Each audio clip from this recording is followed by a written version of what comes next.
Like, how do you find that when it's that balance between doing what you want and then also doing what's received well by others? Mm. Yeah, well, it's got to come from the heart, I feel. You know, what's your connection? Doing it for your why, and I feel like if you deepen your connection to that, then I feel like you'll attract the right people. Mm. I feel like sometimes we can get lost in doing it for others, and if it becomes that, then there's less connection to what you're doing too. It's hard though when you get pushed in a certain direction, no matter if like you post an Instagram photo of something that you really like and no one else likes, and then you post a photo of something which you still would like it, but it might be a bit of a side hobby or something, and then everyone's like, oh man, that's amazing, and it kind of steers you that direction. Yeah. But I guess it's knowing yourself enough to know, okay, where do I want to put my energy? Yep. And doing it without the thought of how it would be received from others. Yes. Have you found that in your life where you've done something for you and it might not have been received that well from others, or others might have thought go this different direction? Have you felt that before? Yeah, I think so. Yeah, I think that yeah, that can be, if I just use the coaching side of things, for example.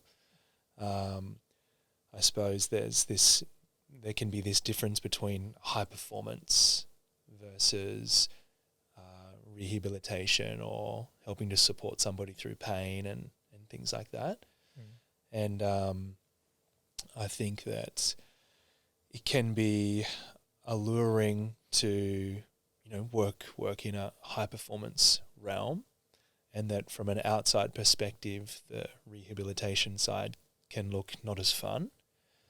But for me personally, I love both, but there is so much satisfaction in supporting somebody out of pain and back into experiencing life with vibrance that may not look as pretty, but on the inside is, deeply fulfilling.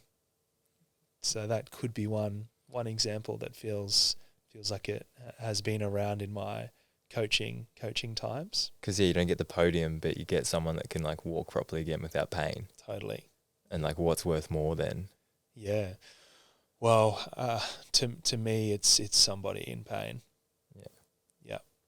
To help them come out of that and experience life differently.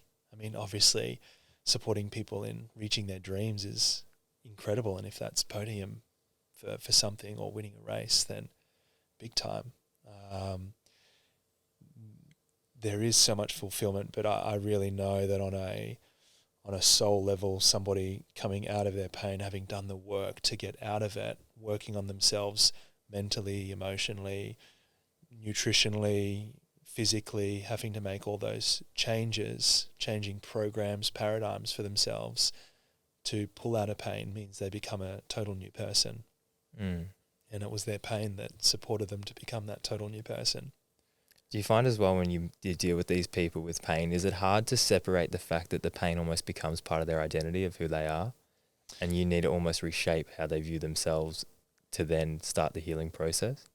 Yeah, totally. I think that pain is, to me, it's sharing something with you.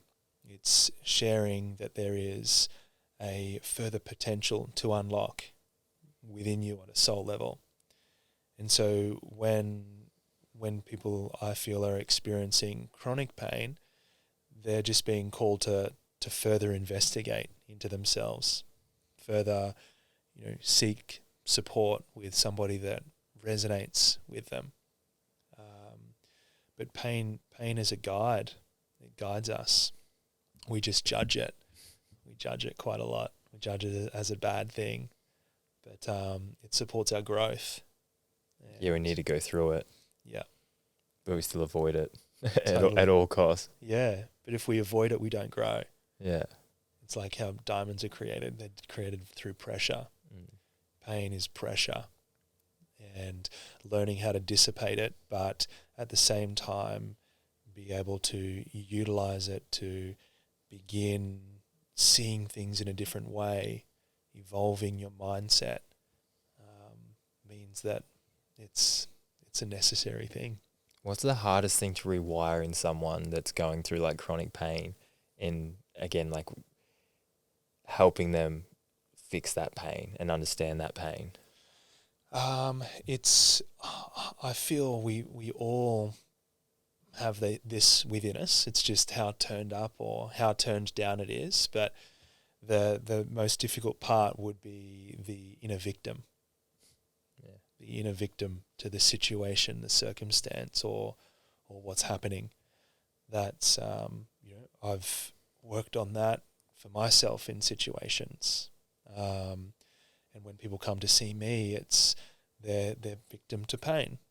But how do they go from victim to victorious in coming out of that experience?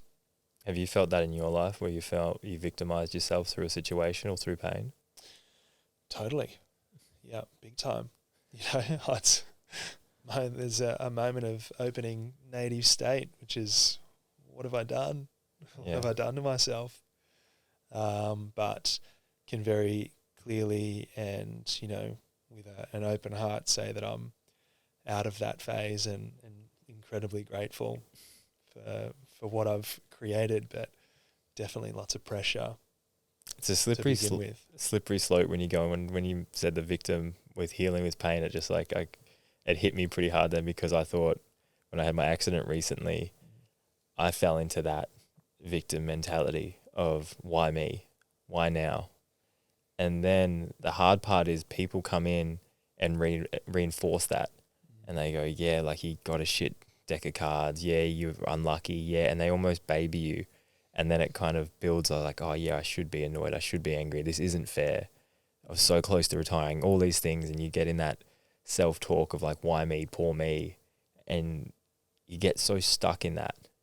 And you become someone said to me, it's like, oh, you've come out of this pretty quick. Because I was in a bit of a state there for a while. And I said to someone, I was like, yeah, I was feeling sorry for myself, but you can't do it for too long because you might get good at it. And I felt myself getting good at it. And it was like, I need to start finding ways to fix this, because it's such a slippery slope in the wrong direction with a victim's like, well, it's not my fault, so I'm going to do all this bad stuff and I have a good excuse, and people will justify that excuse to me, and that will be okay, because now it's like, well, everyone understands that I should feel shit, so no one's going to question it.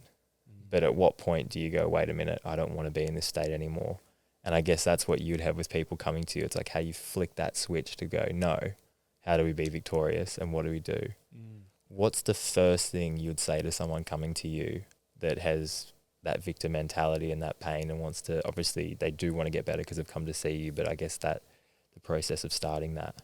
Yeah, I would say it's understanding the victim and understanding not only where we approach it as being a negative thing, because we, in a general sense, would say that it's negative, but in Caroline Meese's words, these sorts of archetypes are neutral. They're not positive or negative, because when you become aware of your inner victim, it supports a deeper awareness of yourself. And now that you're more aware and more conscious, you can make better choices. But it took your inner victim to be able to do that. So I would, one, if they are unconscious to that, help them to see where it's time to gather in and how do we start to cultivate this self-responsibility of what we do next. Because the language of the light of the victim is shit happens, now what? And it's that next step or that next approach which is really key. But understanding the victim is to understand that it's that inner voice in a part of us that says, oh, you probably can't do that. Oh, you'll never be able to get back on the bike again. Oh, you'll never be able to, connect with people in that way again. Oh, you'll never be able to paddle out the back. The surf's too big for you. That's our inner victim as an internal dialogue. But the way that self-esteem is developed, this is the kicker. We actually need the inner victim, because self-esteem is developed when you say to yourself, oh, I probably won't be able to paddle out the back. That's way too big. But then that inner part of you says, let's give it a crack. And then you give it a crack and you get out the back, and here you are, and you've just become victorious to your own inner victim, because you've been able to triumph over the internal dialogue that said that you couldn't do something. And that's a notch of self-esteem in the belt. And every time that you catch yourself saying, oh, I don't reckon I've got what it takes, and then you do it, and then you achieve it, self-esteem develops. You're not born with self-esteem. It's cultivated through your own inner experience with your victim. And so I say, grasp it. I say, tell me what you're telling yourself and what you feel like you can't do. And through that, over time, let's start to develop the ability to overcome that internal dialogue. What do you think the biggest way is to kill self-doubt? What do you think? Because we all have it with everything we do. What do you think the biggest thing is to kill that out of your life and go, okay, I still have the doubt, but I'm going to make that my bitch. Yeah. And I'm going to go forward and do the thing I want to do. What have you found is the best way to... Well, it's leaning into pressure. It's leaning into it and going, okay, there's that self-doubt, but number one, is this what I'm doubting? Does it have anything to do with my dream and my love and my vision for myself? If it does, then let's lean into it. And if it doesn't, then I might need to ask myself my deeper why as to what I'm doing here. And is part of that self-doubt or part of that fear maybe a healthy fear? Or is it a part of what you could call a healthy self-sabotage? What I mean by healthy self-sabotage is, I don't know if you've experienced or anyone listening, but it's a healthy self-sabotage is when you your ego wants to do something, but then your soul ends up sabotaging it and it never happens. And you're like, oh shit, well I didn't really want to do that thing anyway. There was a reason, yeah. There's a deeper reason. Yeah. And that was that undercurrent of self-sabotage, but in a way that supported you. That can be our healthy fears to something, and that can be necessary so we don't go down these routes that are all about the ego. But that might happen internally to keep us on path with what our mission might be, or keep us in alignment with the love, the vision, or the dream we have for ourselves. I've heard you talk about this a bit in different podcasts, but you talk about the ego and wisdom, and the difference. Is it the soul and the ego? How do you separate the two? Yeah, so I think of it as the mind houses our knowledge, and the heart houses our wisdom.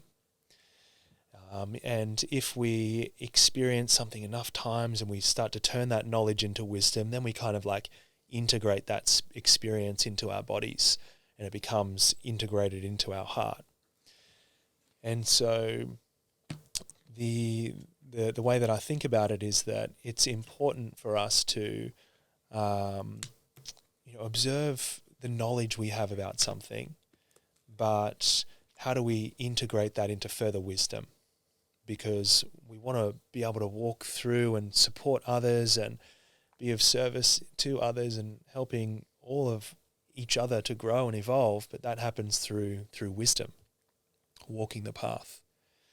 It's kind of like being told about a beautiful walk, and it's this walk you've heard about that takes you through this incredible rainforest, and it loops down and it comes to this huge tree, the biggest tree you would have ever seen, and just beyond that big tree is this incredible waterfall.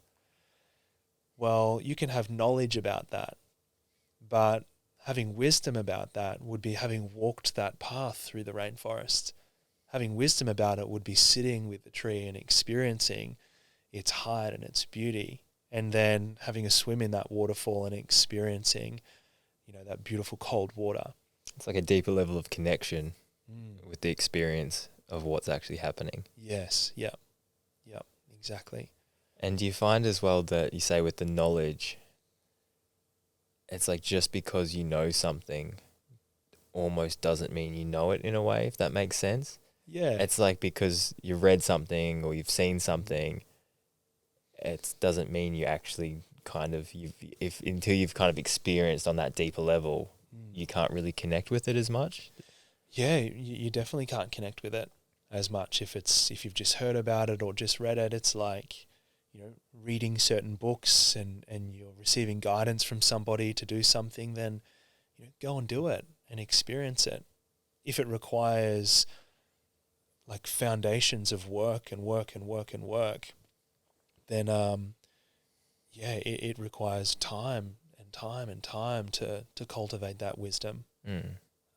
And you find in this day and age, there's so much knowledge, there's so much information, we're almost overloaded with it at all times, that it is coming back to those bits of wisdom that kind of are like diamond in the rough almost now. Because it's like you can know so much. You have your phone, you can Google whatever you want and know a million things, but it's like there's no wisdom in that. There's no deeper connection with that thing. You're just getting a little kind of flash in the pan of like, oh, okay, I know that, I know that. Yeah. How do you find we get back more to the wisdom of something in anything in life, really? Well, as you said, because of so much noise happening, it's how do you quieten that down, quiet the distractions down. What might be distracting to you might be somebody else's like passion and love. But really trying to stay on track with what's important to you. If we're reading or listening to 1,000 different things, taking in thousands of different bits and bytes of information every single day, then it becomes super, super noisy and our energy becomes scattered like a shotgun. And when our energy becomes scattered, then it's hard to focus and hard to cultivate that focus and that laser-like energy towards what is important to you or what you're growing and evolving in.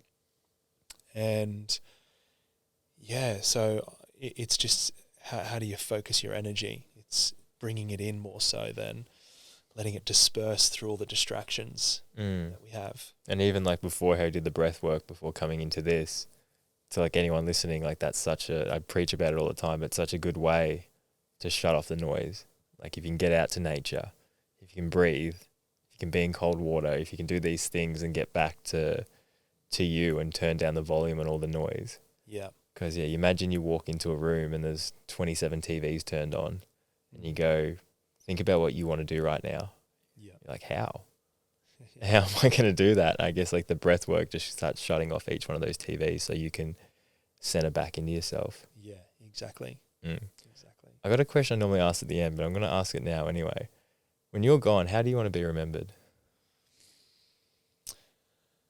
I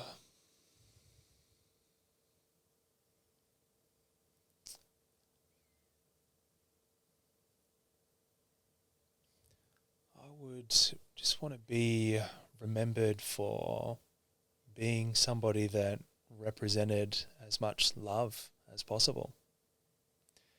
That, hopefully by the time I am, that I'm stepping more and more into a state of unconditional love.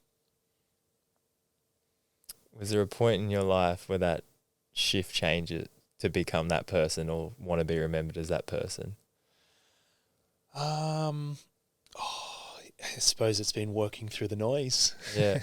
Because I guess I know you as this Taylor Cecil, but obviously there's been a few Taylors to get to this one. Yeah. Yeah. How was the transition to get you to who you are now?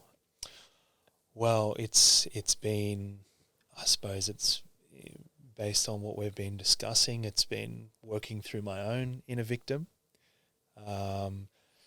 being able to cultivate further self-esteem, leaning into certain pressure. But to me, I just always come back to what's important, and what's important is my state, whether I'm in my center. Because if I'm in my center, then how I approach my kids, my partner, how I approach my work and my clients and situations becomes far greater. And so pivotal points are, like opening native state would be the most recent one, for sure. Let's touch on native state, because just give an overview of, I guess, what the goal is with the why behind it and what the vision is with native state. So native state is a studio gym and a luxury style bathhouse in Kirra, and the mission is to cultivate infinite personal growth. So we want to support people into understanding themselves, working on their bodies, understanding the holistic and global approach to the body, and how leaving no stone unturned is so vital to how you feel and your own personal potential and how you want to ripple into the world. So we're a space that helps people find their center, whether it's physically upstairs in the studio, in the gym, through our classes or one-on-one coaching, through to experiencing the bathhouse to take you deeper into a parasympathetic state, and hopefully have people walking out feeling calm, centered, and like they've had a good time. What was the thought behind the name Native State? Yeah, so Steph, my partner, came up with the name Native State, and we have a brand promise, and the brand promise is that you'll walk out of Native State more centered and in a higher state than when you walked in. So it's the state of your body, state of your mind, and native representing my deep love and passion for ancient wisdom and the beautiful cultures and traditions that have really walked the path of what I feel is the golden ages of connecting to self and connecting to the earth and having a deeper connection with source and the universe. So that's where native state is here to bring in some wisdom through wise people that are hosting workshops or myself continuing to cultivate that wisdom to want to share with people. What do you reckon has been the biggest influence on you when you say ancient cultures and connecting with self? What's been the biggest, I guess, teacher for you? Well, there's so many. Yeah. Just to quote an incredible book, it's by Robert Lawler, and it's called Voices of the First Day, and it's Robert Lawler's experience with deeply connecting with the Aboriginal tribes of around Australia, but specifically in Tasmania. And there's just so much beautiful, deep wisdom in that culture. And we need to come back to these wisdoms, whether it's from the Aboriginal people here or whether it's the certain tribes within the Amazon that are connecting to Mother Earth in deeper ways. All of these tribes and cultures have so much deep connection that we need to come back to, I feel. So that's one example. But from an Indian perspective, understanding the chakra system has been very powerful for myself personally.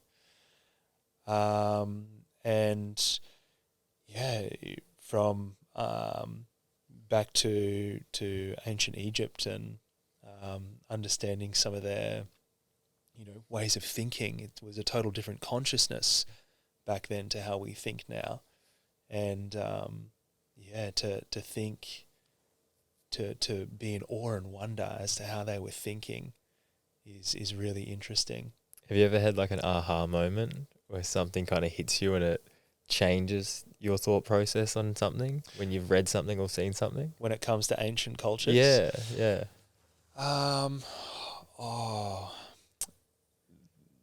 There has been, yeah. So I personally practice meditation quite a lot. Every single day I'm in meditation, and that'll take me in different ways. Sometimes I'm there to just quieten the mind, connect to the body. Sometimes I'm there to clear the body. And if I'm feeling deeply connected, there's times where I might connect and astral travel and things like that. And my mum used to tell me about, she would do this in her dreams. She would travel and go to different places and feel like she's just flying through air, and she's watching her body and things like that. And when I this sort of first happened in deep meditation, I was like, whoa, wow, okay, I've been told about this from my mother. But an aha moment when it comes to ancient cultures was found in this Voices of the First Day, and it was talking about the dream time. And they would describe the dream time and their dream state as being just as real as our third dimensional reality. That what they would experience in real life for them back then was just as real for them to drop into dream states. And there's certain stories where they would go into dream state, and they would describe that pre-going on a hunt, they would go into dream state, but they'd also watch and observe the dingoes or the dogs that they had with them, and the ones going deepest into their dream state, they knew that they had to take with them the following day, because they would see that the dingo or the dog would be in a dream state just like they are. And they would drop into these dream states and they would envision their next catch. And the way that they would describe it was that in their dream state they would go from their camp and they would go down a certain river and cross at this point of the stream. And then they'd envision themselves in this dream state going through the bushland in this way, and climb the mountain over this side, and just over this tree or this landscape they'll see the kangaroo. And they would do that in their dream. And then as they would come back to wake up, they would then just follow the dream. They would follow what they just dreamed about. They would cross the river or the stream at this certain location. They would go through the bush around this way, and they knew that headland or that mountain that they were venturing across in their dream state, that's just where they had to follow. They just had to follow the same path as their dream state. And that they would get around the corner just behind a tree, and there the kangaroo would be that they dreamed up in their dream state. And therefore they would take it down, and in the non-dream state, the third dimension, they would then have food to cook and eat. And I found that just mind-blowing, that they had the that they would do this, and that they were so tapped in to follow these states and envision themselves through what's called their astral body, and to move along the land and picture something and then bring it into reality. Mm. Yeah, they mind map it pretty much. Yeah. To where they need to go. Yeah. When you say you're in those states, what do you see when you're in those states? It's whatever I focus on in the state. So it's not like It's like a lucid dream almost. Like similar to that. Yeah. Yep. Kind of like a dream, but it's where I apply my focus. If I apply my focus to something, then It's the in between of a dream and reality. It's like that middle ground. Yeah. I know when I've done float tanks, I get there, but it's hard for me to get there in just normal day-to-day life meditating. But if I go on a float tank, yeah, wow, it's that weird thing where you're like, am I awake or asleep? And you kind of, you're just in your head, and then your body will twitch and you wake up and, oh no, I'm back. Yeah. But before that, like, say you're in this kind of fourth dimension kind of thing of what reality is. Yeah. And it's quite peaceful. Yeah. I would say when you can find it, and I guess that's where like Buddhists and monks and stuff will meditate for lifetimes. Yeah. To find that state of mind. Yes. And I guess that comes back to that's the self. Yeah. And you find who that is in that self. Yes. And you separate from your body. Yeah. Yep. Well, you become more and more interconnected. Mm. And you experience something greater than just you and your interconnection with others. And do you think that's what comes after death? I feel like it's in that state. Yeah. That realm. That realm. Totally. I feel that we're souls that will move through different lifetimes and have different experiences, and that we're here to evolve our consciousness as a soul. I certainly believe that. So, I feel like in that realm, it's this state of unconditional love. How would you define unconditional love? Because I've been touching on this a lot lately, and I've been playing with it in my own mind, and it'd be interesting to hear what you think about it. I feel when I'm in deep meditation, that I have experiences of this, and to me, it's like a non-physical orgasm. Go further. Explain. People at home are on the edge of their seats. Go on. It to me, my personal experience of that is like total bliss. Like it's like it's almost like you could burst. Yeah. Yep. It's funny. I did a breath work. It wasn't that long ago, probably maybe 3 months ago, and I had a lot of noise going on, a lot of distractions, a lot of kind of heartache, and I did this breath work, and for whatever reason, I was just like, I'm just going to go deeper than I'd gone before. And I think we did about 6 rounds of like the Wim Hof breathing. And then on the last one, I'm just going to see how long I can hold my breath for. And it was funny because, when you think you need breath because obviously you want to stay alive, it was this weird thing where I was just like at peace with the idea of not breathing. And it probably sounds fucked up, but I was like, if I die now, it seemed like the right time for it to happen. And I didn't want to die, not suicidal, nothing like that. But just in that moment, I was just like, if this is it for me, I'm completely content and happy in this moment. And I don't know how long it was that I didn't breathe for, but I just remember dropping so far into myself that everything else shut off. And have you ever played Mario Kart where it's like Rainbow Road or whatever it's called? How you kind of like going through. I felt like I went through that. Yep. And I could just feel myself going through that. And it was just all these lights, and it was kind of like going through a road. And I felt so at peace. And I felt not a single worry in the world. And I felt so fucking amazing. And I remember kind of like coming back out of it, and I had some friends that were around me because I did it in a group of about 7 people. And I remember coming back to like 2 or 3 of my friends kind of over me going like, Dean, are you okay? Because I think I was gone for a while there. But the feeling that you just described when I came back, I was just so in love with life and everyone around me, and I like had found myself again because I felt like I'd been gone for a while. And it was, like you say, it was this pure, unconditional love of just myself and the experience of what life was.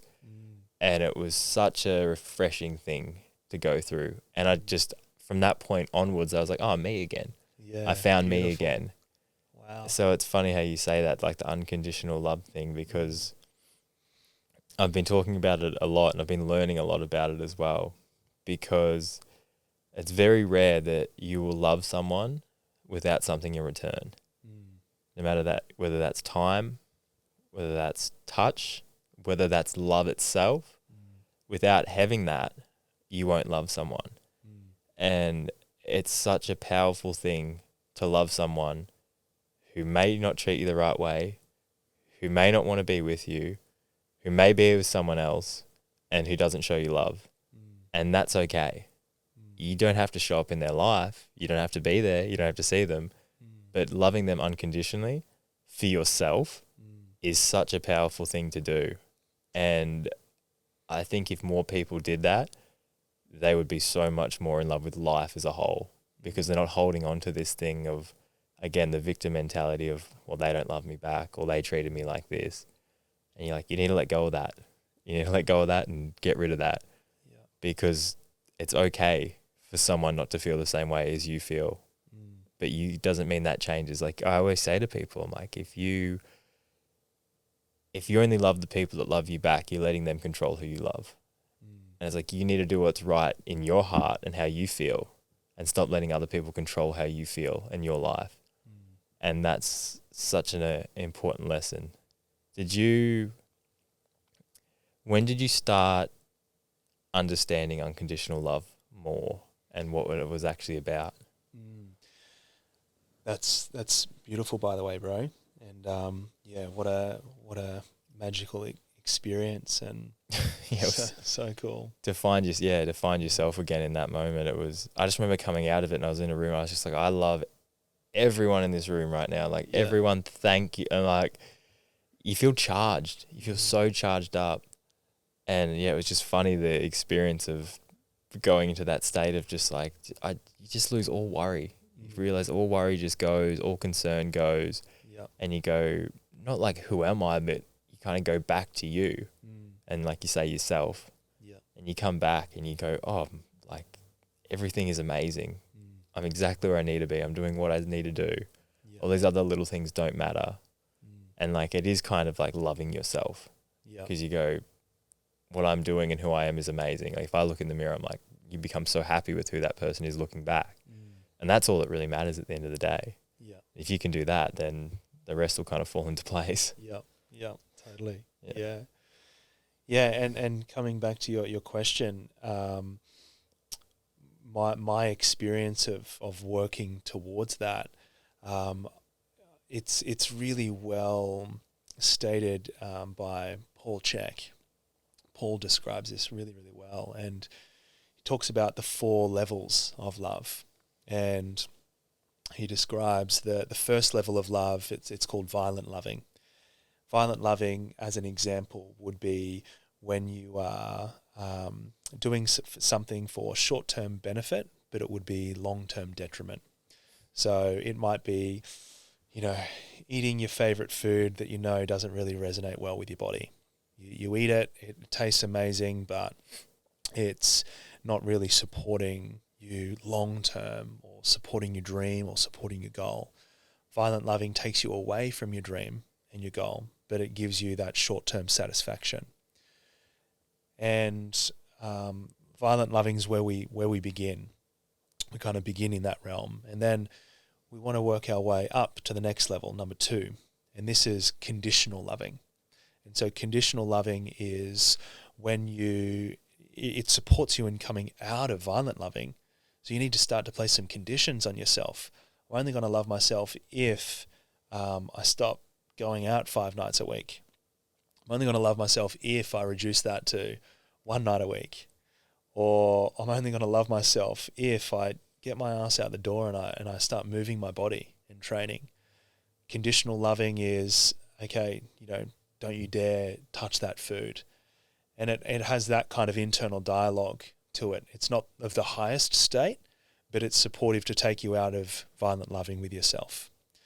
It's that part of you might be in violent loving when you're constantly telling yourself you can't do something. But then you have conditional love, and it's to say, okay, next time I say that to myself, I've just got to lean into that pressure. I've got to go. That's my condition on myself. And so then you start to sit in conditional loving. But what happens is that the next level up of that, level 3, is compassionate and empathetic loving. And to bridge up to more compassion, now you've got to look at all of the conditions you've placed on yourself. You need to sit there with a notepad and pen and go, okay, I love myself if, and write what that is. I love myself when, and write when that is. And I love myself but, and write down all of the things you feel like you've got to go before you love yourself. And you need to start to look at what those conditions are and where those conditions might have served you in the past, but where they might be limiting you into coming into self-compassion or having a sense of empathy with yourself. And when you can get clear on understanding what they are, then you can start to work towards compassionate loving. Now, the important thing to note here is that you can't bypass. So you can't go from violent loving yourself to then just having compassion for yourself, because you haven't learnt through the experience yet. You haven't connected to your body or the work that needs to be done to be able to come into that compassionate place. You can't just be violent loving and just eat donuts all day and then, just be compassionate with yourself and say, oh, I'm just going to be compassionate and that's all good. Because that violent loving example might not be supporting your dream state. It's not supporting you in a healthy state of mind or a healthy state of body. You're not in your center. For example, your breath rate is always going to be faster and more sympathetic if you're jacked up on processed sugar. So you can't bypass. So from violent loving, you work your way up to conditions. David Goggins is really good at speaking to the violent loving people. He's really good at helping people come into conditional love for themselves. And he helps people come out of that violent loving and place conditions and make those hard routines and create that hardness.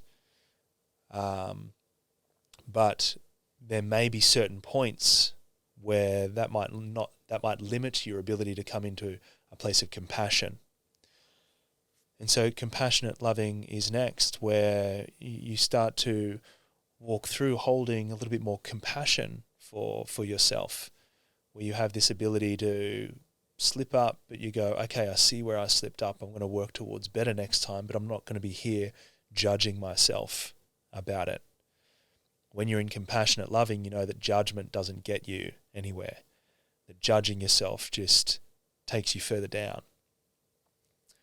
Whereas holding a sense of compassion, you can start to inquire into yourself.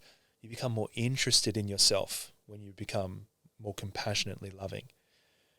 You might not be so interested in why you do what you do when you've got all of these conditions on yourself, but you hold more of that interest with compassion and empathy. And then through more compassion and empathy, and as that's a journey in itself, to come into that within yourself, to hold more of that for yourself, because there's a universal law, and it is you can only be compassionate to others to the degree that you know how to be compassionate to yourself. And so self-compassion is so necessary to then support our ability to then have a ripple into the we and not just the I, and to approach how we connect with one another at a greater, more compassionate level. And then the fourth is unconditional love.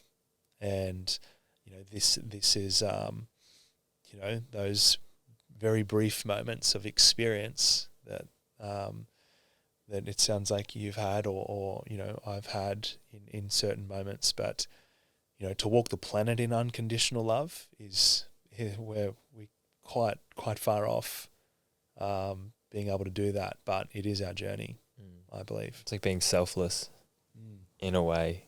But we've got to go into complete selflessness now, with all of the chaos going on, all of the violent loving going on around the world, may make it, and I've got to sit with this, what I'm about to say, but may make it difficult to be able to, for us all to evolve out of that violent loving into more conditions, but then into more compassion, and then walk into that higher state. I think it's the compassion for ourselves, because like we are the most critical person of ourselves, and we hold ourselves to such a standard, which again can be a good thing, but also at what point are you just kind of kicking yourself while you're down? And that comes back to, I guess, that loving yourself, but also, like you say, with the conditions that if I smoke a pack of cigarettes a day and I'm getting drunk every weekend and I'm around the wrong people, it's like, am I going to love myself? And I think, again, that comes back to knowing your why and your purpose behind what you're doing, and if those things do serve you. Because I don't know who you are. You could actually be fine with smoking a pack of cigarettes and you've accepted that and that's who you are. But again, that comes back to, I guess, the conditions you put on that self-love. But it is funny sometimes how, like, the whole thing, if you treated or spoke to your best friend how you speak to yourself, do you think they would want to be your best friend sometimes? And we don't filter that. We just, you're fat, you're dumb, you're doing the wrong thing. Why are you doing this? You're never going to make it. You're stupid. Why are you doing this? And we have that self-talk so often. And you imagine going to your best friend and saying all those things to them. They wouldn't want to be your friend. They wouldn't want to hang out with you. But we're so quick to put that on ourselves. I guess that comes back to you when you go, as soon as you're compassionate to yourself, that then you can, because like you say, you can't jump a step. You need to go through each step. And I think what you said, they're violent loving and good in the moment, bad in the future, is something that I guess we see more and more of. And I know I've experienced that in a relationship, in friendships, where you kind of get that little dopamine hit and you go, oh, I'm getting that. But you know in the long run, and again, that comes back to, I guess, you say you feel it in your gut or your heart or your soul. You're like, this isn't feeding the right things and this is going to blow up at some point. And I guess it's coming to terms with that and knowing, okay, it's like you just got to know when to jump ship. And you got to understand that it's probably going to hurt. Yeah. But it's going to hurt in the now and feel better. It's like, do you want your dessert first or second? What's the inner victim again? Oh, it's too hard to move on, or it's too hard to make that step or jump ship. But then your self-esteem is cultivated through you taking the plunge, leaning into the void, leaning into the mystery of what's going to happen. That's the thing, you have to fall into the void, you have to go into the mystery, the unknown first, and then the self-esteem is cultivated second. Yeah, you got to go into the darkness, hey? Yeah. How have you dealt with becoming better at, is it just like exposure therapy to things that you haven't wanted to do?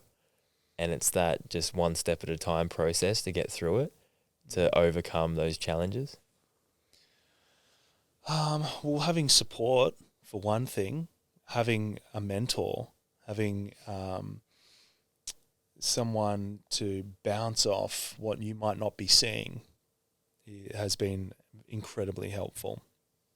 But it requires, when it comes to self, you've got to create the quiet time. You've got to be able to create this quiet time where you're in self-reflection, to be able to just see what you're doing, see what the challenge is and what the internal reaction to that challenge is. And when you're quiet and then you can start to see how you're reacting, then you might be able to see that as a non-serving part of you. It's a part of you not going to help you to grow, to evolve. It comes back to that self-sabotage, but for a good reason. Mm. It's like subconsciously seeing something but not actually seeing it. Yeah. But your body or your whatever pulls you away from the thing because it's like, no, this isn't for us right now. Yeah. Even though you don't know it yet. Yeah. Yeah. It's like a safety net in your own kind of soul/heart. Yeah. To doing it. I heard a thing and it was like, it's good to learn from your own mistakes. It's better to learn from someone else's. Yeah. And I think that's the whole, what you say, mentor. Mm. And have you found, you mentioned Paul CHEK before, and he's been a big, you did a CHEK training. You went through his complete training course. Yes. Yeah. And how was that? Because I've got a lot out of Paul CHEK, and I see a lot of what he's teachings be super beneficial for anyone. Mm. I've got a few more to go, which is exciting. But yeah, he was first. I was first exposed to his teachings through my original mentor at 16, Jan Catron, and I experienced a unique way of training, a very sports specific way. But I experienced this holistic side of things, looking at nutrition, understanding how that impacts me, looking at my mental emotional state, how that impacts me. And all of that was happening for me quite young. And just a well of wisdom he is. How did Jen impact you at that age? Well, I was quite a stubborn, kind of aggressive sort of teenager. Why do you reckon that was? Because I just wanted to win. Just wanted to win life.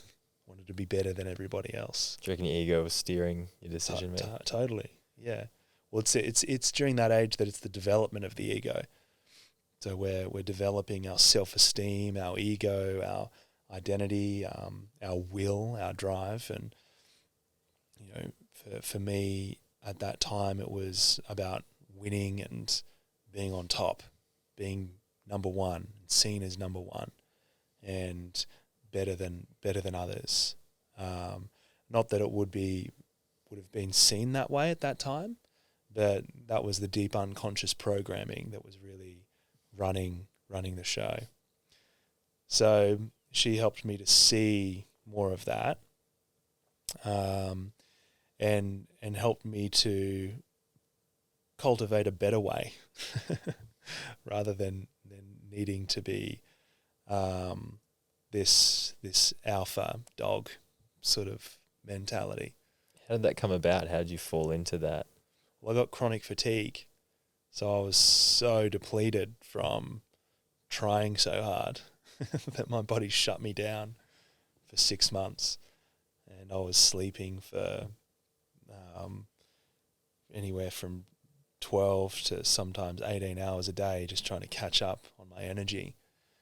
And so that flattened me and flattened my ego as well.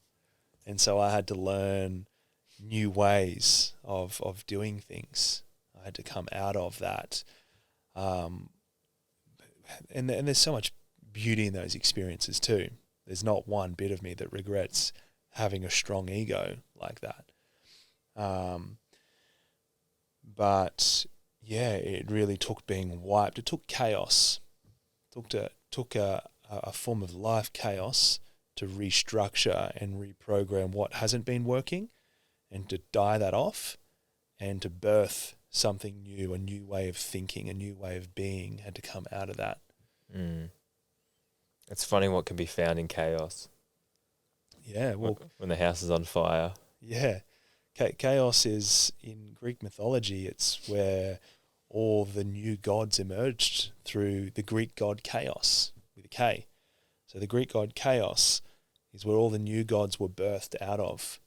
So in Greek mythology, they knew that chaos and order was essential to life, but order came out of chaos.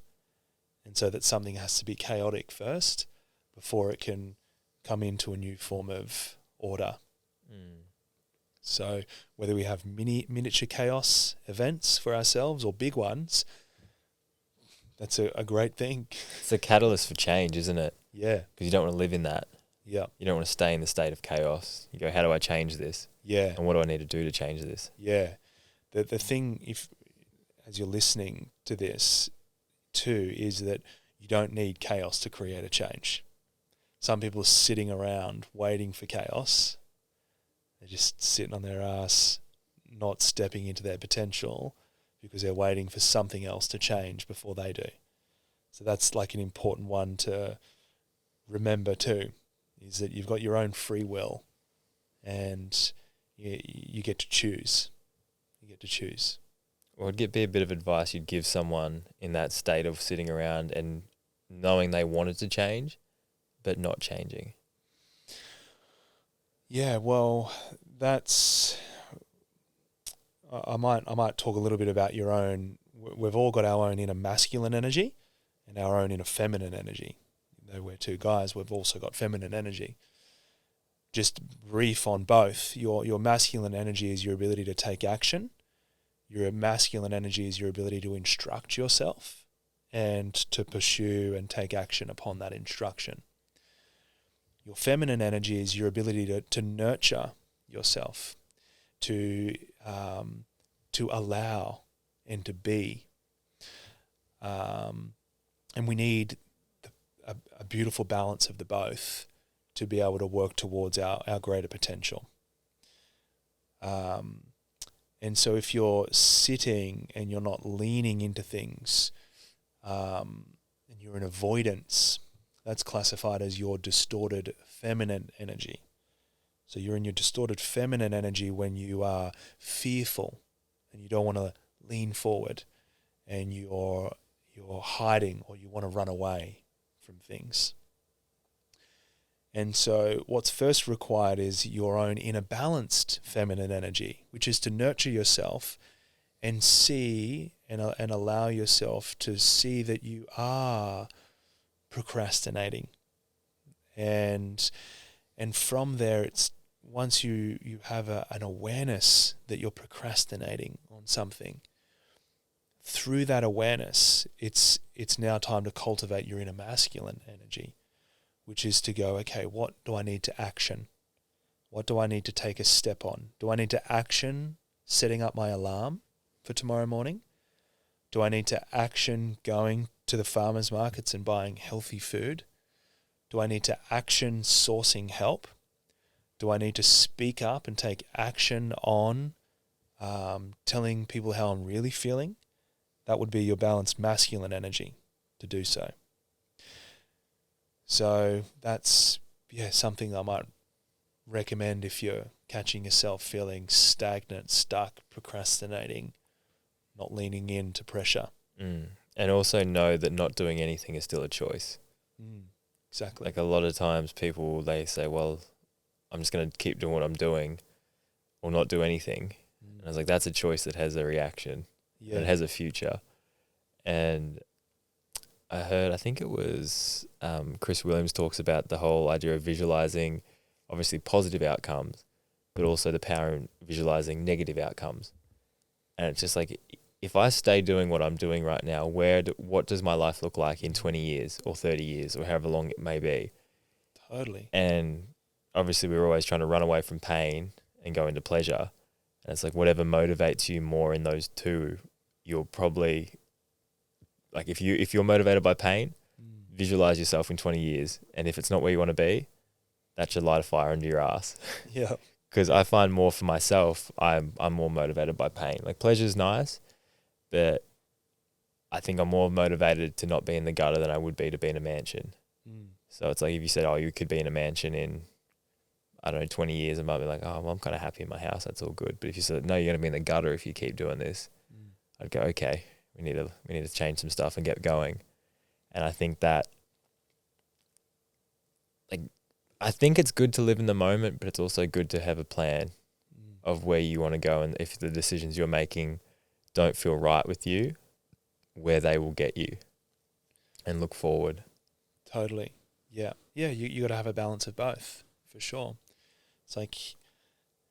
creating a huge building requires a plan and a blueprint. And through that plan and that blueprint, you then take action upon that. But before it was a blueprint, it was a vision.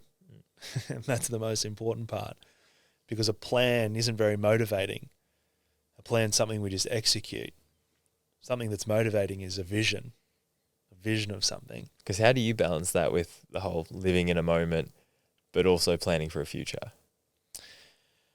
Yeah, it's well, you got to know what it is you want in the future. Know what your dream is. Know what you're wanting to evolve into further and further. And then from that, as a vision, you then cultivate the plan out of it. And through that plan, you create a step-by-step process. What do I need to do today? And then the plan is there, but as you execute the plan, you execute it in presence. And now you're taking steps. You're practicing presence, but you're also working towards experiences that you want to have. Did you obviously have a healthy wife and kids or kid? 3 kids. 3 kids now. Was that a plan, or did that kind of fall into your lap? That was a plan for 2 of them, yeah. And it was not so much a plan for the third. Yeah. Yeah. Do you want to touch on that, just the feeling of, I guess, going into parenthood and what that was like for you and how that changed who you are?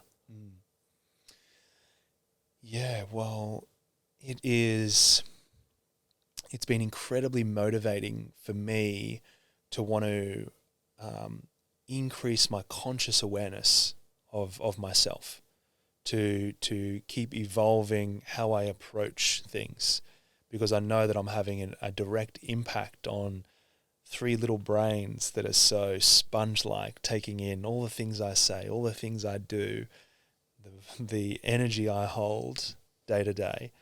And if there's nothing more motivating than knowing you're going to impact 3 little lives that you're responsible for, it puts a firecracker up your butt to want to make sure you're doing a good job with yourself.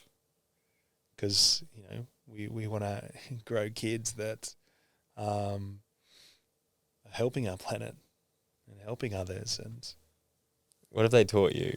Because I always hear this thing, and I've learned a lot from younger kids that I've helped with racing and stuff, and it's so funny how some of the biggest lessons I've learned, they weren't trying to teach me. They just did, from what they were doing and how they showed up. And it's funny when you get taught these lessons and it's completely not unnecessary. It's like they're not trying to teach you a lesson, but just by how they show up and who they are, you go, oh. And it's a whole thing. It's like when the student becomes the master in a way, but like the student's always the master in certain ways. And they mirror who you are because you see so much of yourself in them as well. Totally. Yeah. So what do you think the biggest lesson would be that they've taught you? Oh, it's just every day. Every day they're teaching me, because they're the mirror. Yeah. Yeah. Every day they show me what I hold in myself. Every day their reaction to something or their response helps me to evolve. But yeah, they just teach me the beauty and the mystery of things. And it's just when you sit down and sit with the simplicity of how amazing it is to create life and how fascinating and mysterious that is. They teach me to step into the childlike nature of looking at the world through that lens, that mysterious why lens. And just to laugh, like, when kids laugh, like how pure and genuine that is, and you hear it and it just like takes you back to how much you can just enjoy something, like the purest form of enjoying something. And in those moments, it kind of does wash away any other issue or thing you thought you had in your mind. Yeah. And you just go in that laughter that it's like, oh, okay, Totally. everything's going to be all right. Yeah. Yeah. Now, I remember I heard you talk about this back when you did the podcast with Jace, but it's kind of, I wanted to touch on, obviously, when you start teaching them new skills or new life lessons, whether it be surfing or skating or doing whatever, and it's the 4 different modes of consciousness. And I wanted you to touch on what they are and exactly how they work, because I remember when I first heard this, I got a lot out of this and helped me understand the learning process better.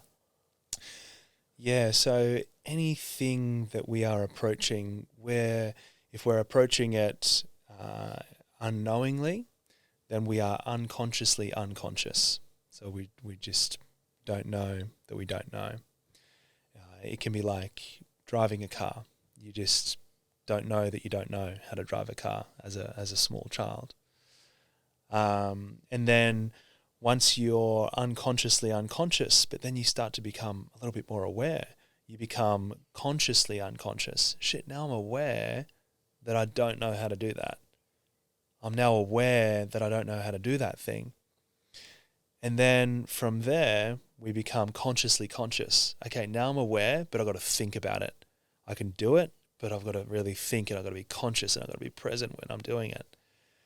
And then the final stage is that we become unconsciously conscious, meaning that we don't know that we know.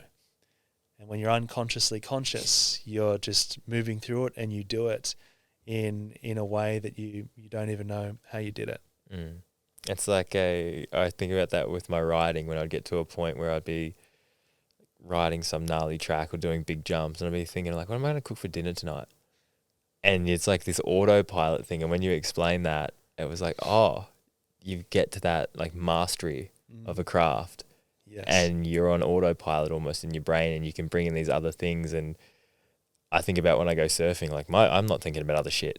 Yeah. I'm like, where's my body position? Where are my feet going to go? Where are my hands going to go? Am I going to paddle here? Is that guy going to drop in on me? And that's in the, I guess, I'd say kind of the, consciously conscious kind of point that I know that I kind of don't know, but I am obviously learning. Yeah. So when you're consciously conscious, you can do it, but you got to be really focused on it. You got to be really conscious of it.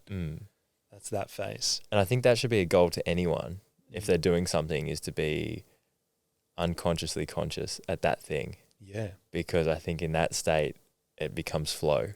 Yeah. And I think that's where you find the whole idea of flow state is in those points, because it's like there's no thought process going into what you're doing. It's just, you're just doing. Yeah. Have you felt that state of mind?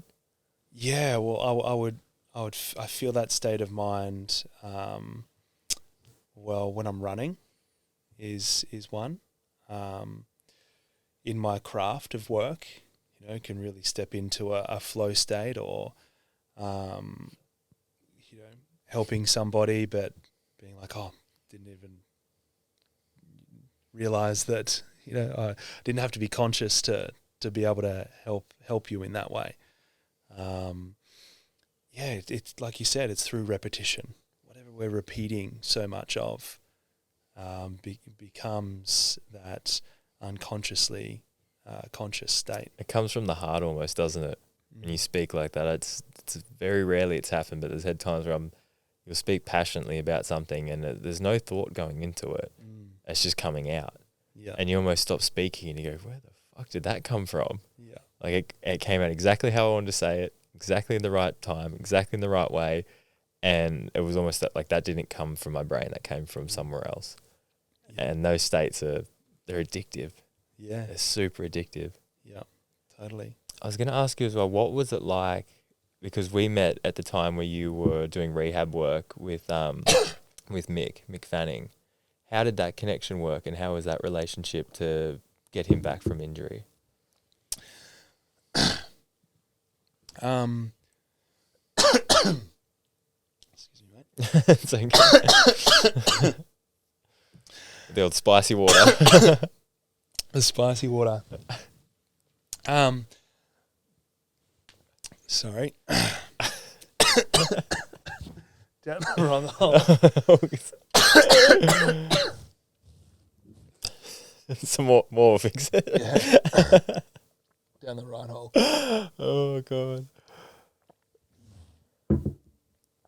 That's better.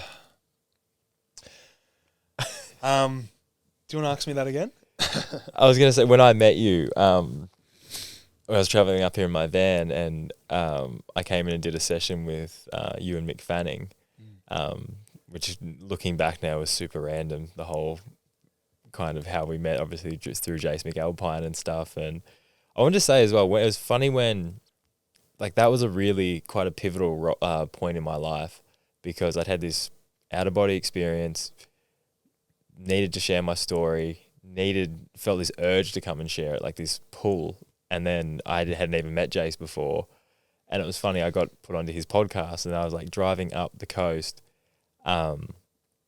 on this high. Like, I literally wake up every morning like, it's like, am I still this happy? Am I still this excited? Like, I had this energy about me and this like glow.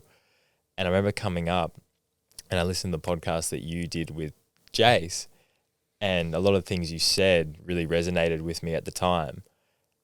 And it was this weird thing where I'm like, I've just had this life-changing event happen.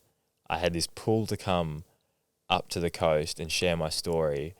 And I was listening to a podcast that had two people talking about stuff that resonated with me so much and was so hitting, knowing I was driving to see them and then link up with them. It was like this weird, like, you know when you like feel like you're on the Truman Show in a way? Yeah. You're like, why is this all working out and how is this all falling into place? And I just remember that kind of way of like waking up and being like almost pinching yourself and being like, is this all real? Is this all happening?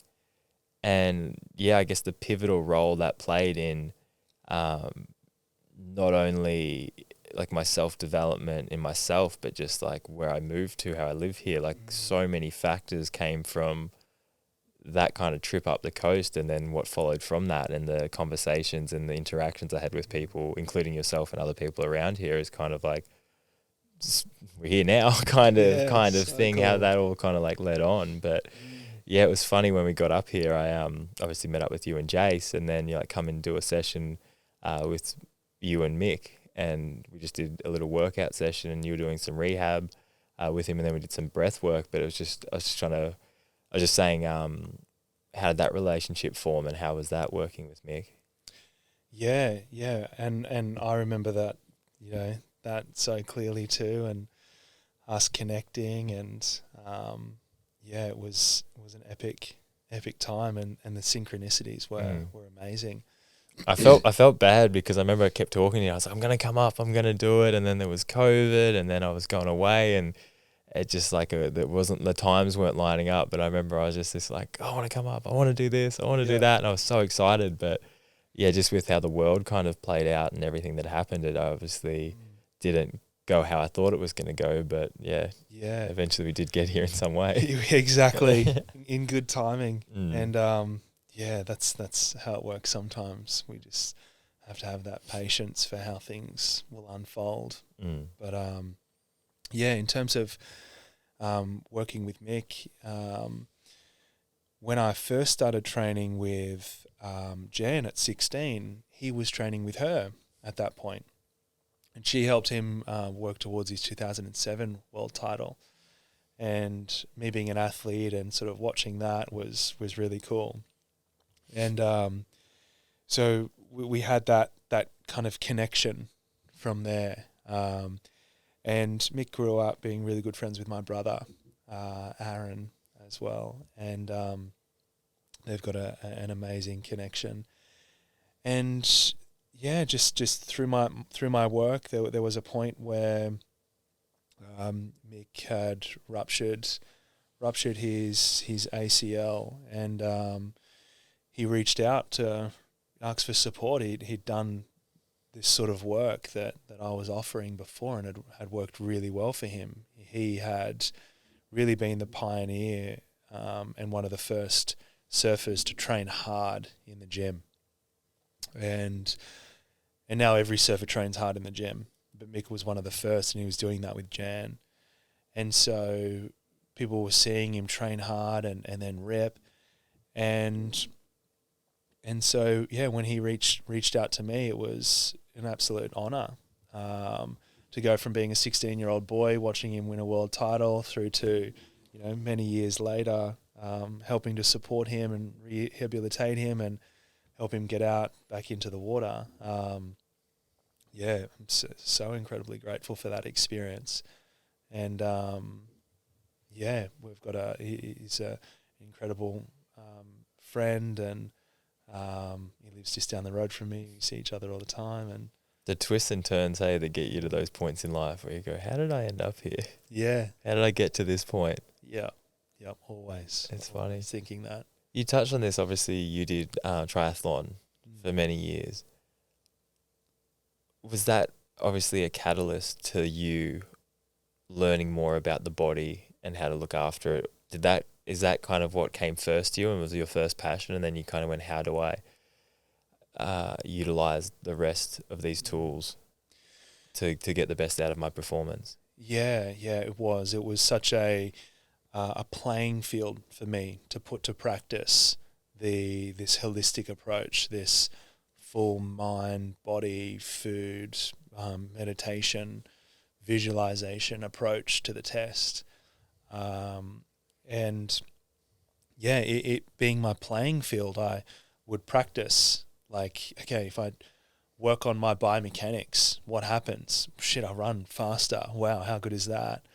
When I really solidify my strength in this way, look at how it transfers into coming out of the water first. And then from the mental perspective, like the deep meditation and visualization, there were moments where I was doing Joe Dispenza-based meditations, visualizing outcomes, visualizing races coming to fruition, and countless examples to give. But I remember visualizing 3 months out the Noosa Triathlon, and I would visualize how it would look. And you might remember the Dreamtime story that I was sharing. This was the other mental incredible explosion moment, was that day in, day out, I was meditating and visualizing how this race would unfold. And every time I was in training, I was swimming at Pizzey Park Pool, but I'd visualize myself in Noosa.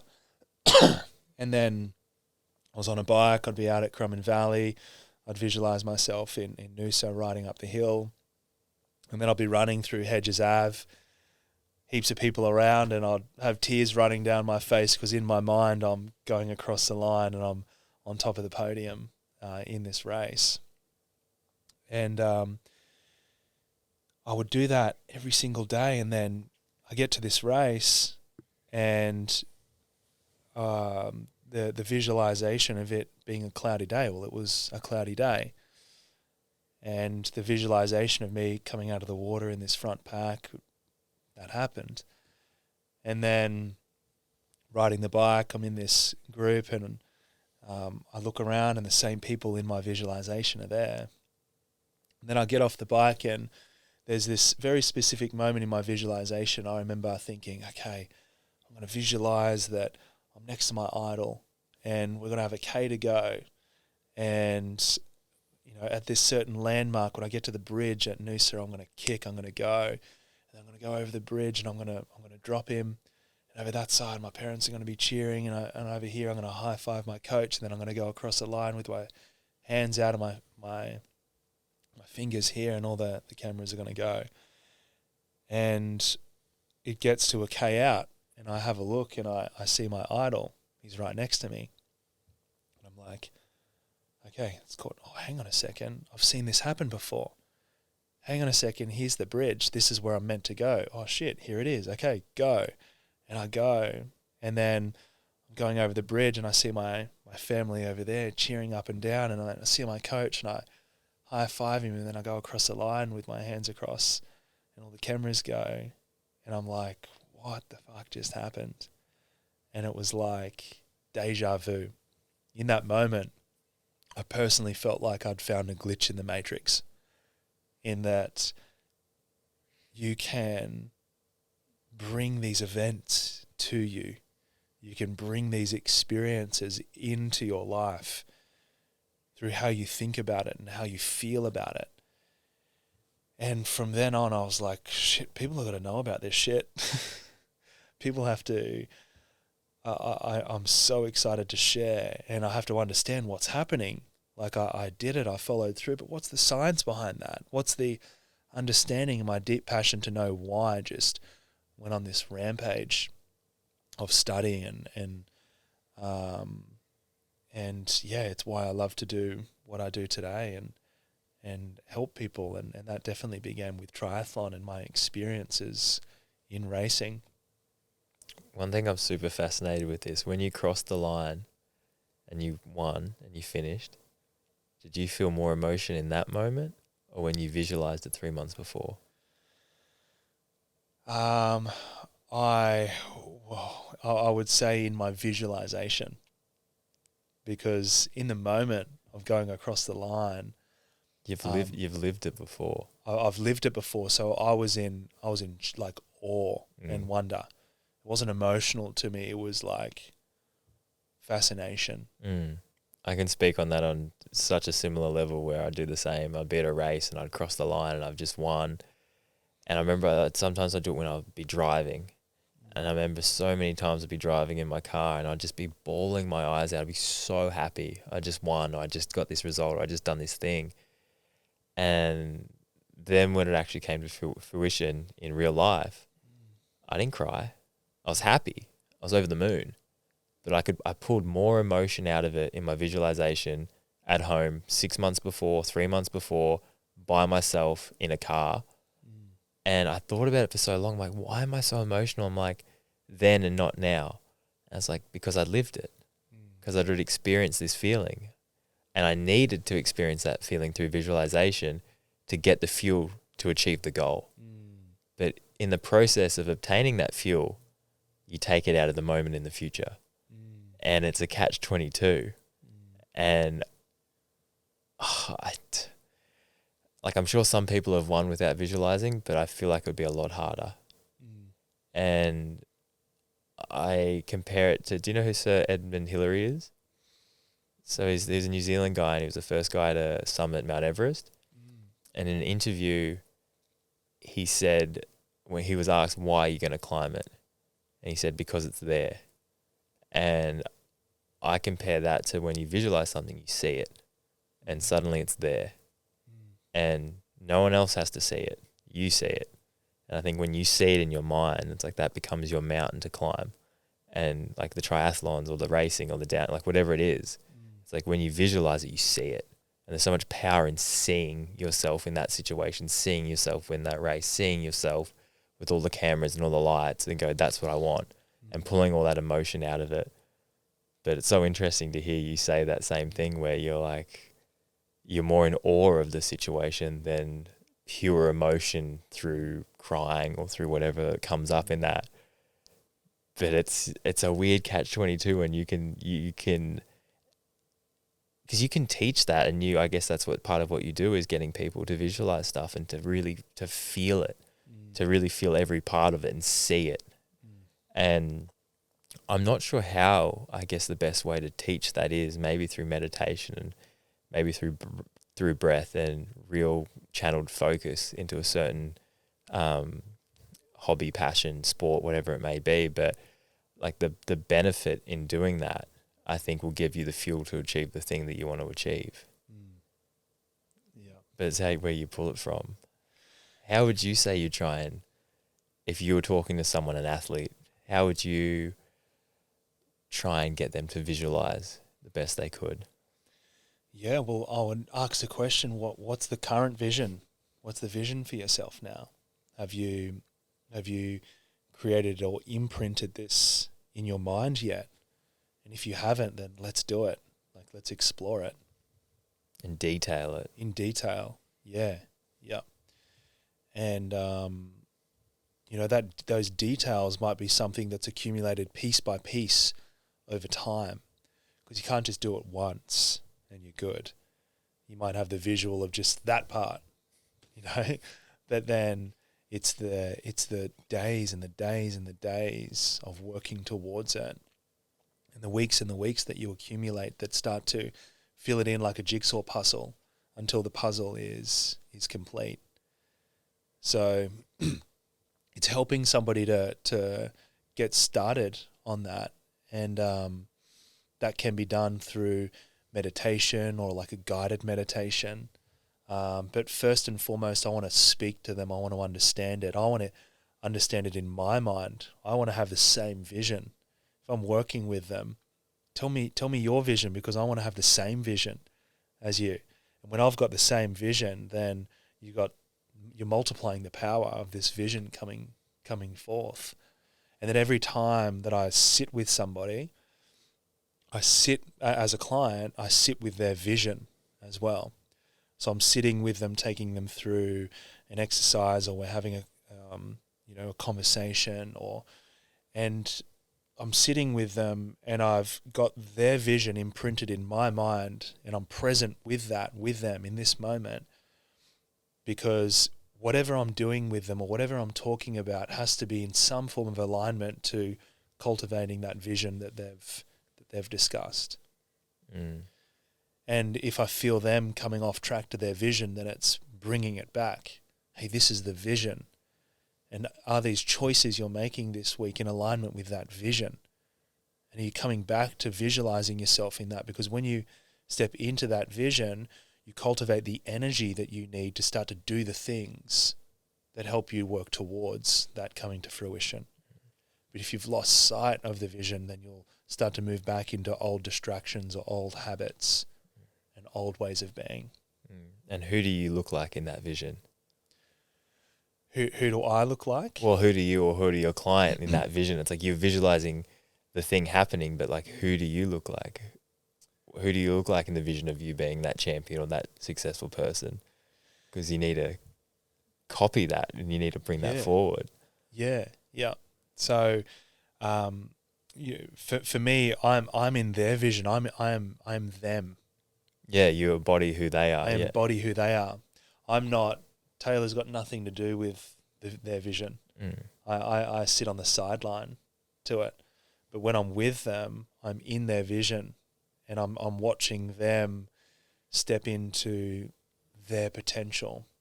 And if it's as simple as a father wanting to throw their kids up, but they currently can't because they've got back pain, when they walk in the room at Native State and I'm working with them, I'm picturing them throwing their kids up. And what do we need to do today? What's a part of the plan today that's going to step you towards that?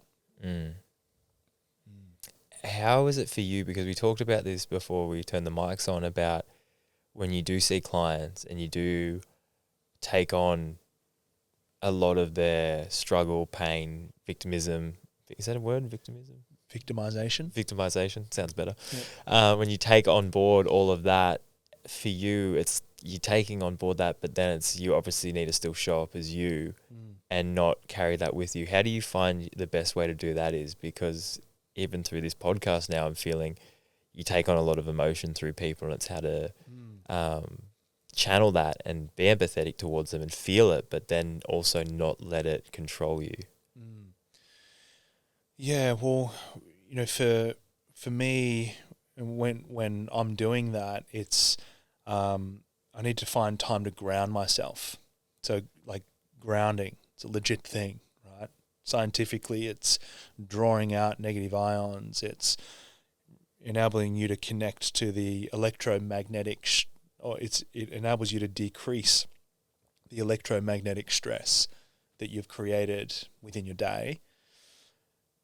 And so when I'm working with people, it's grounding is necessary, but it's this interaction that's supporting them too. I'm wanting to support them, but help them to see their power, help them to see that they can empower themselves as well.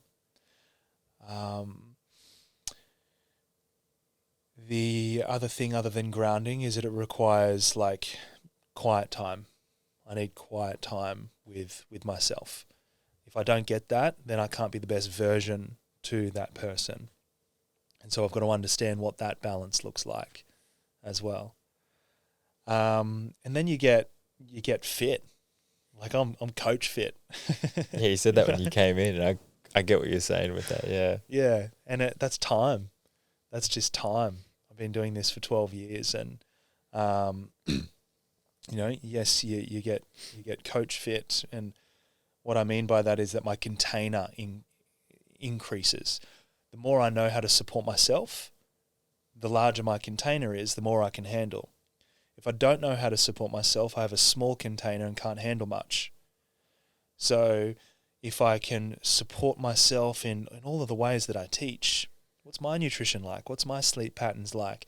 Am I balanced? Am I feeling like I'm getting my deep connection with Steph and with the kids? And am I having beach time? Am I doing all of these things that support me to decompress so that I can approach work and interactions and the taking on of energy with a larger container. I guess that comes back to the whole concept, the I, we, and all. And you've got to start with the I and work your way out. Big time. What's the biggest thing you see with people having that backwards? Oh, they want to change the world, but they're not willing to change themselves. It's happening a lot right now. You think of, climate control, and you think of all of the big picture stuff that's going on for the world right now, is that everyone's wanting the world to change, but they don't feel like their individuality has anything to do with it. They don't feel like their I-ness is powerful enough, that working on themselves and how they look at things and how they communicate or interact with people or connect, or their disconnect, or the judgments that they hold, and the bitterness that they're carrying around with, and the not good enough around the all. They're looking at all that stuff, but then they're not looking in the mirror. And it requires to come into that mirror, because you change, or there's a rule. It's whatever you're judging outside of you is what you would judge inside of you. So if there's all of these judgments externally, then these are the judgments that they're having on themselves as well. And that's not going to help us. When we're all judging ourselves, that's not going to support us. We need to be aware or shown to where we're limiting ourselves, or how we're approaching or looking at things, so that we can therefore have a creative mindset. If we can have a creative mindset about things, then we'll create creative solutions to things. But you've got it backwards if you want to change the world, but you're not willing to work on yourself. Again, it comes back to the compassion for yourself as well. Yeah, that's the all we I approach. Yeah, doesn't work. Start from the outside and work your way back. It's like the whole analogy when a plane starts going down. Do you put oxygen on yourself first, or the person next to you? Yeah, exactly. And we're all trying to put oxygen on everyone else before you're like, well, you need to breathe. Yeah. And if you don't start, you're not going to be much use to everyone else here. Yeah. And it's funny, again, it comes back to what we started the conversation with. You kind of go off making other people happy, and you go off reacting to, I guess, a little dopamine hit of seeing a like or a comment or a praise or something like that. And you go, okay, I'm going to do more of that. And you go, no, what do you want? Check in with you. What makes you feel good? What makes you happy? What gives you more oxygen so you can do more? And I guess it's having that self-awareness to check in with you and understand that more. Yeah, totally. I was going to ask you, what's the most exciting thing you have in your life coming up? Oh man, I've got so many things that are exciting. I mean,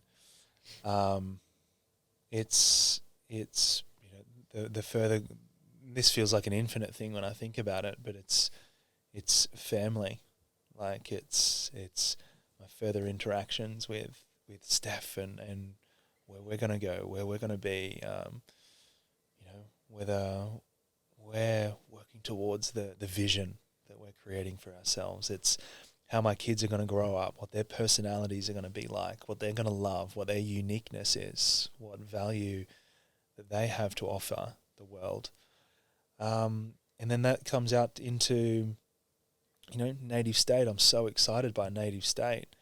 And, the people that will touch and the experiences that we'll have and they'll have. I'm excited for my team and where we're going and how we're growing. I mentioned before that our mission is to cultivate infinite personal growth, and that's not just for the people that walk through the doors, it's for the people that work there as well, including myself. And also, like you said, the ripple effect of the people you help within there that then go out. It's like a chain reaction. Well, that's exactly. Like, I'm excited that if I step further and further into my own inner leadership, what I mean by that is if I can continue to lead myself really well, then it may be supportive in me being able to lead somebody else even better. And I can lead somebody else well if that person has the ability to lead others as well. Yeah, the ripple effect you can cause by that it's kind of like you say, infinite. Just keeps going. Yeah. Tony Robbins says it well. He says that a good leader is somebody that, yes, one, can lead themselves, but then two, can create a state change in somebody else, and then three, can create a reality shift in somebody else, and then four, that person can lead themselves well, and then that person can create a state change in somebody else, and then that person can create a reality shift in that another person, and that other person then starts to lead themselves well. That's the ultimate form of leadership in terms of its ripple effect. But you can't lead others well if you don't know how to lead yourself. Yeah, very true. It's a pretty fulfilling thing when you help someone and then you see them help someone else. And you just go, you were just the... That's contribution. Yeah. Yeah, the flow and effect that has. Yep. It's a powerful thing. Yep. I've got two more questions for you and then I'll let you go. But I've got these two. I can't ask these at the end. I asked you obviously one earlier about how you want to be remembered, but what are you scared of? I might share something. This is with healthy vulnerability. But I recently did a deeper dive into my own inner child work. So when you do inner child work, you're working on that deeper part of you. And I share this story because it'll answer that question in a new way. And that the way it goes is that you go into deep meditation. I'm guided by my mentor, and she's supporting me to go deep into meditation. And you come down these stairs and you walk into a garden, and it's here in the garden that you are searching for your inner child. And so I'm searching the garden, and I have to make it known when I find him or her. Okay, so you can meet an inner masculine aspect of yourself or an inner feminine aspect of yourself. And I'm in the garden, and in the hollow of this tree, there's this like darkness, and this little girl kind of pops her head out. I'm like, oh, I'm working with a girl today. And her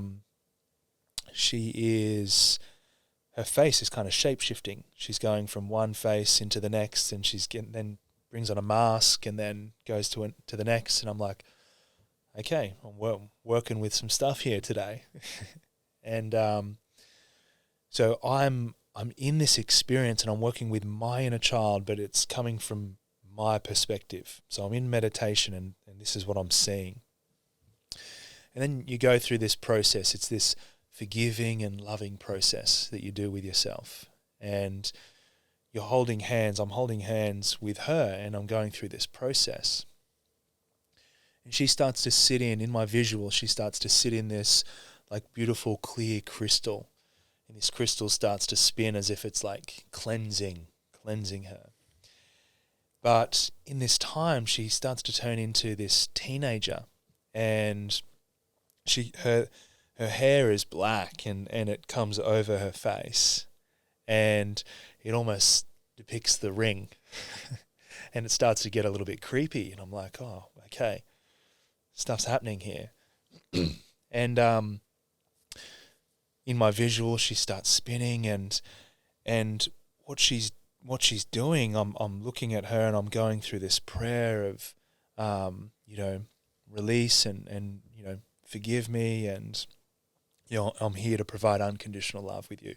And that's what I was doing. I was there in this state, going, okay, I'm working with this part of me that's a lot right now, but I can be in this state and I can be present and hold space for her in this moment.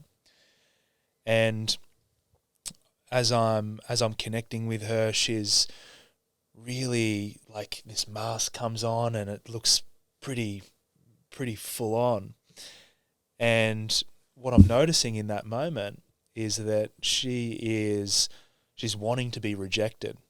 She's like, the uglier I look, the more you'll reject me, and the more that will affirm my rejection. And remember, I'm working with myself here. But I see through that, and I continue to hold space. And as I'm there being present with her, she starts to get a little bit younger, and the feistiness is a little less than it was as the teenage version. And she gets younger, and she's still angry and frustrated, but she gets younger and she becomes this little girl, the same age as my girl, at six years of age. And I can see that her needs aren't being met. She's not feeling loved. And then she gets so small, she becomes a baby, and I'm holding her in my arms, and she just falls asleep. And in that moment, I'm aware that, holding the space for her is so key. Not bringing the judgment was so key, and being able to do that means that I can soften out of the turmoil or the fears. And it was such an important experience for me, because not only was it like a deeper connecting to myself, but coming back to your question, what do I fear? It would have been fearing that part of me, that little psycho kid in me that I was. It would be fearing the part of me that is just, that sometimes just wants to feel that way. And so I feel like I met that fear in that experience. I met this like chaos, this moment of like, whoa, this feels like I need to throw some fucking holy water type stuff at myself. And now that I've had that experience and met that part of me and accepted that part of me and realized what I can do if I'm feeling that way, to come and just hold compassion, hold unconditional love through that experience, that the fear just dissipates. The fear really leaves, has left me after that experience. So it's not a fear outside of me. And at this point in time, to share that story with you and whoever's still listening,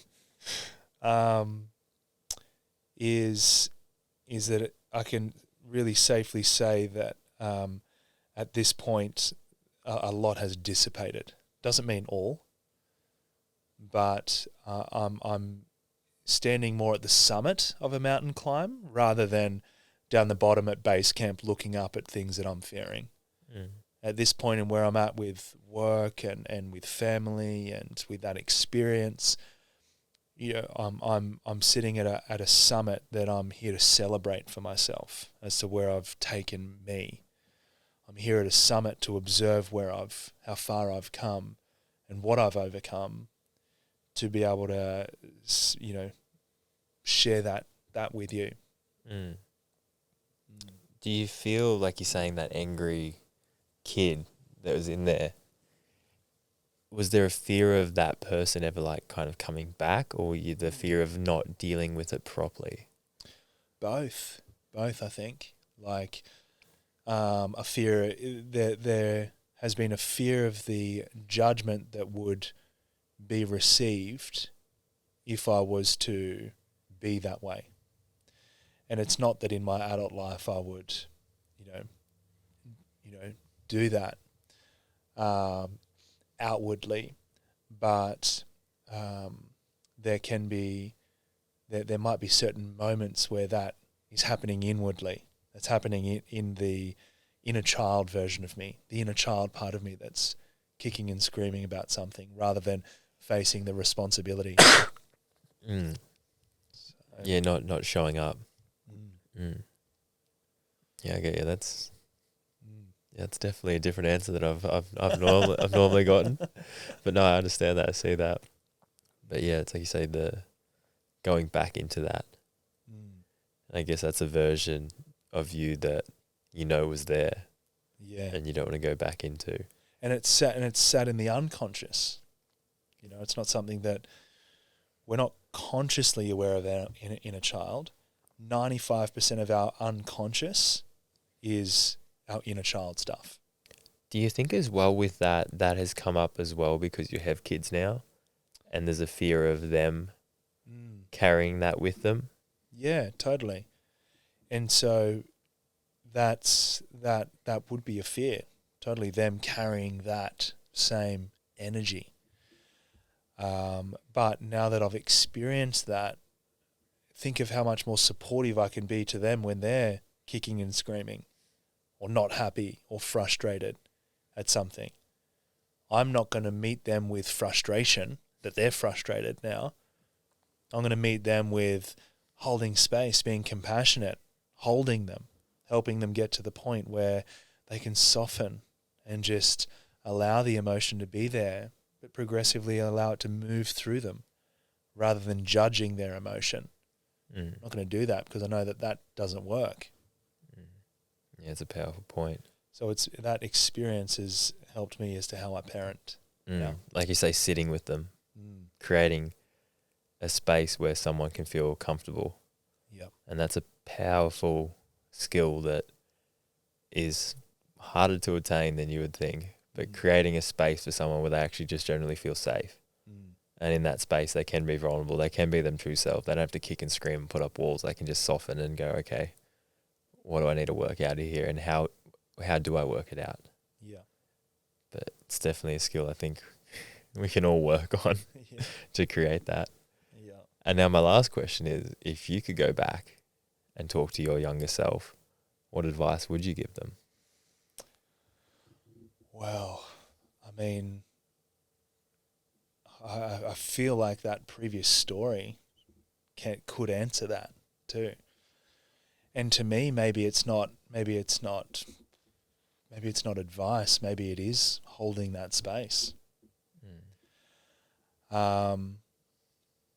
Because I wonder if I would have taken the advice. Maybe I didn't want the advice. Be stubborn. I didn't want the advice. I probably just wanted someone to hold the space for me, hold me, support me, and know that it's going to be okay. That's probably what I'd say. So common, isn't it? I remember recently I was with a friend, and she had some stuff going on, and I guess I was trying to give her a bit of advice, and it wasn't really landing. And then I remember I just gave her a hug, and she started crying. And then afterwards, she's like, I feel better. And it's like, you didn't need advice. You just needed a hug. Yeah. And you need to let out what you need to let out. And sometimes that is just, the most important thing to just, you don't need to tell someone what they need. They know what they need to do. They know. they just need to let out some emotion, and sometimes it's just, yeah, are you okay? Here's a hug. And that's it. Yeah. And if you can do that, that's all that person needed. Yeah. Because I think unsolicited advice is given out way too often to people that already know the answer. From knowledge. From knowledge, yeah. From I know best. I know the answer. I'm like, they know the answer as well. That's not what they need right now. They need a person to give them a hug. Yeah. So yeah, if you are still here, give out more hugs. Yes, definitely. Anyway, Taylor, thank you so much for coming on. Thanks, brother. Really appreciate the wise words of wisdom. And like I said, appreciate the, I guess, the knowledge and wisdom that you instilled on me when I was coming up in my van. That was that 4 years ago now, 4 and a bit years ago. Yeah, Wow. It's insane how time flies. But yeah, no, I do appreciate that. And yeah, full circle moment to come back and get you on here. And hopefully someone listening to this, some of the words and wisdom can impact them in a way that maybe makes them look at life in a different way and show up in a better way and help more people in a better way and understand themselves in a better way. So thanks for having me, brother. no, really, so good to connect. Yeah, So no, really appreciate it. All right. Cheers, bro. Cheers.